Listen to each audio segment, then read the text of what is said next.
Hi!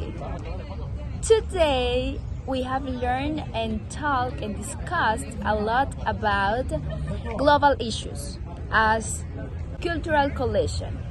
We learned a lot about our cultures. We are Isa, she's from Nariño and she lives in Huachucal. And she's Cami, she's from El Huila and she's from Salado White. That's great. And I am Lina and I'm from Bogota. So, in this discussion, we could understand that our different cultures are permeated for globalization too. Let's see how. As you know, the English today is so important for the globalization, obviously. But the diffusion of English has many benefits and challenges. For example, the monolingualism is because the other language is forgotten. Monolingualism is an ideology established by some states that cultivate just one language as the most important. In some cases, they forced some communities to learn that language because it's the most important, or the most useful in the communities. That's the case of Isa's community. Colonization caused a very big collision in many indigenous communities.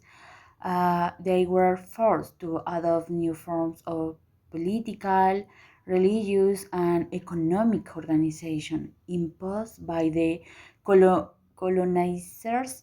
The communities lost their ancestral tradition, their beliefs, their language, and their clothing that represent a link with their ancestral territories because being a culture so connect to its natural environment, the disposition of the lands meant not only an economic crisis but also a crisis of identity. Today, the effects of the cultural clashes are still evident, although progress has been made in the recognition of the rights of indigenous communities in Colombia.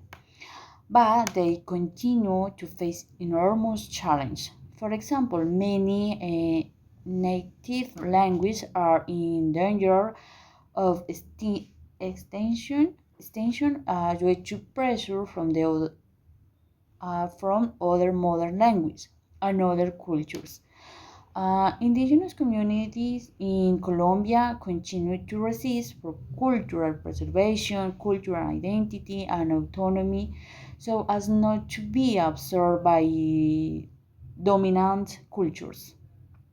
Keep in mind that imposing a language over one's own languages causes the loss of tradition, culture, and communities. This should make us think a little bit about what to do with this phenomenon. So now, Maria, with us.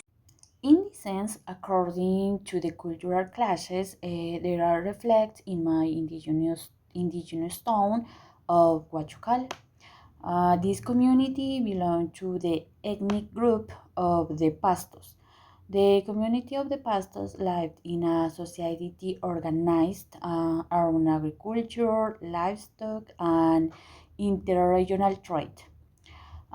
Their worldview was deeply intertwined with the territory, considering nature and its resource as sacred.